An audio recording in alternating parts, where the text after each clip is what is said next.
Hi everyone, and welcome to this cool presentation, at least I think so, on the future of payments in mobile gaming. I'm Andrew, and I'm the Global Inside Sales Representative at Worldline, a full-service global payment service provider. I've been actively involved in the gaming industry for some time now, and I'm really happy to have the opportunity and the pleasure to be speaking with you today. So today, I will tell you a little bit about who Worldline is, what we do, briefly touch upon our geo expansion, discuss 3 of the key markets for any gaming company out there looking to expand, and then go into payments in mobile gaming and how that is changing for good.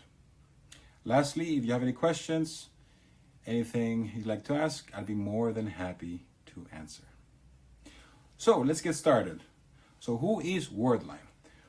We are a global leader in digital payments and transaction services, and we possess a global partner base. Currently, we're the 4th largest payment player globally and number 1 in continental Europe. For the past decades, we have been partnering with large enterprise-level gaming companies to support their new market expansions, optimize their payment processing, and activate new products according to their desire and needs, of course. So video game revenue is expected to reach $285 billion United States dollars by 2027. So expanding in new markets is crucial in order to ensure you have a global presence and user base. And with a global user base, you of course have challenges such as ensuring you have the correct payment method per region and activate those payment methods when necessary in order to ease a gamer's payment journey. We have been in the payment space since 1974 and have continued to grow alongside our partners. Hence, our geo expansion is going full steam. We're constantly listening to our partners and the market developments. So this past year, we've launched payment solutions in Latin America, South Korea, India, and China. And this year, we made it easier for partners to process funds in Turkey. But today, I wanted to focus specifically on 3 of those markets for our gaming industry, namely Latin America, South Korea, and Turkey. These 3 regions, scattered around the globe, have actually more similarities than you think. They are all growth markets.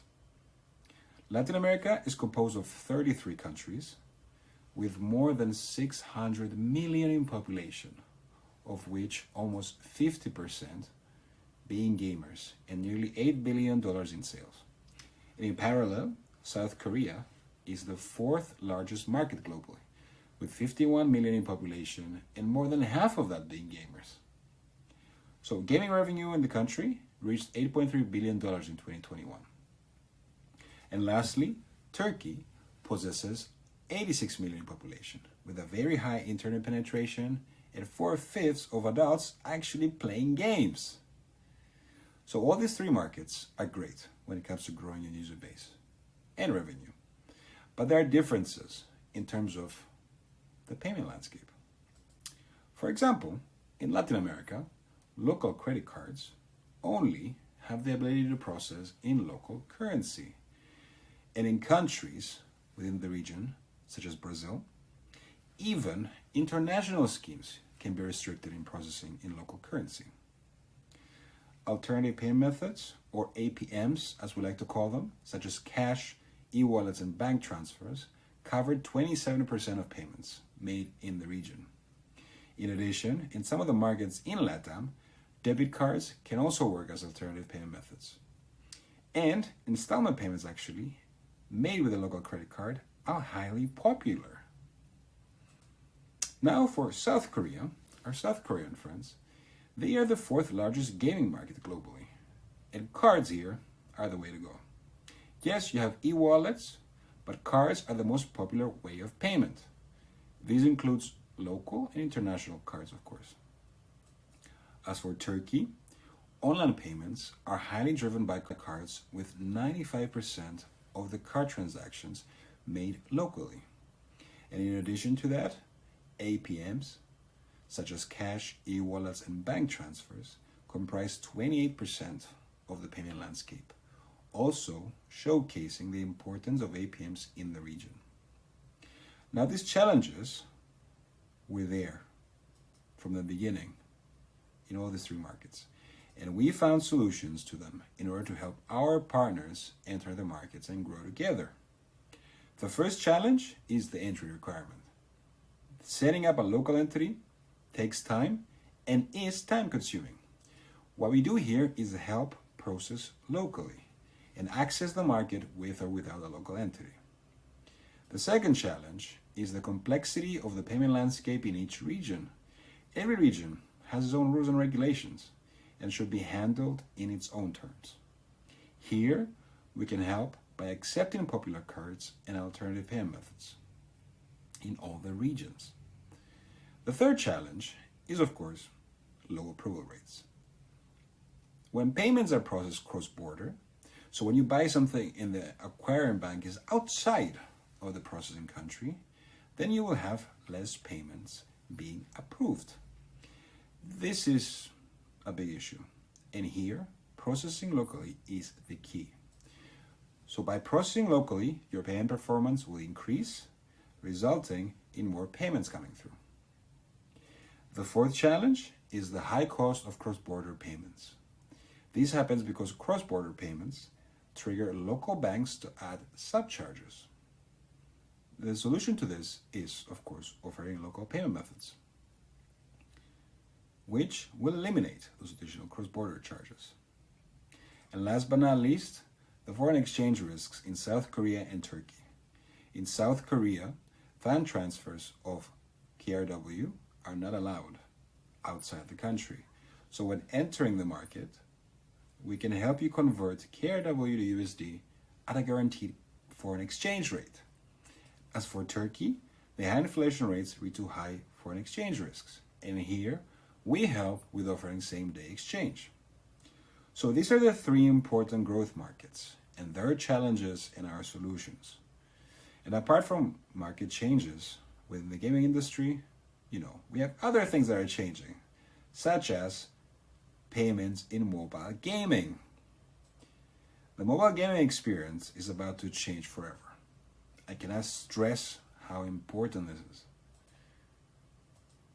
Currently, as we all know, the majority of revenue in gaming comes from mobile games. And the top three markets are China, US, and Japan. Currently, in-game payments in mobile games go through the app stores, as no third-party payments are allowed. And everything goes through the app store, right? Nevertheless, this is about to change forever now. Why? Because regulators are pushing for it all around the world. In the US, regulators passed the Open App Markets Act in February 2022, which is a bill that would prohibit App Store operators from forcing developers to use their own payment system. And in Europe, the Digital Markets Act was passed in July, and because of this, Google actually announced it will allow third-party payment options for non-gaming apps to begin with, and then gaming apps will follow.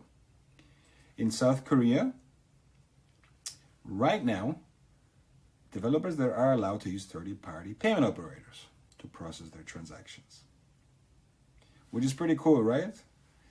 So now we don't know what the future holds, but what we do know is that the EU is going to be the next pioneer, because with the implementation of the Digital Markets Act, evidently, things are going to change. The digital storefronts are not going to give up full control of the platforms, but it's a start. Also, most likely, large developers will benefit from this, as a lot of money can be saved on processing fees and more benefits, such as gaining better insights into the payment journey and building more engagement. Today, I also brought with me a small demo to show you an example of how a payment experience may look like on a mobile game. which was created by our team. And as we can see here, instead of the standard app payment method in the middle picture, we can also offer a third-party payment provider option and personalize this according to our user base. I really hope this session was insightful and useful as it was for me. Thank you for watching and listening. And hey, let's connect on LinkedIn. I have a large community of gaming professionals in there and payment enthusiasts, and will be delighted to have all of you as well. I hope you have a lovely day and a lovely rest of HGC. The cards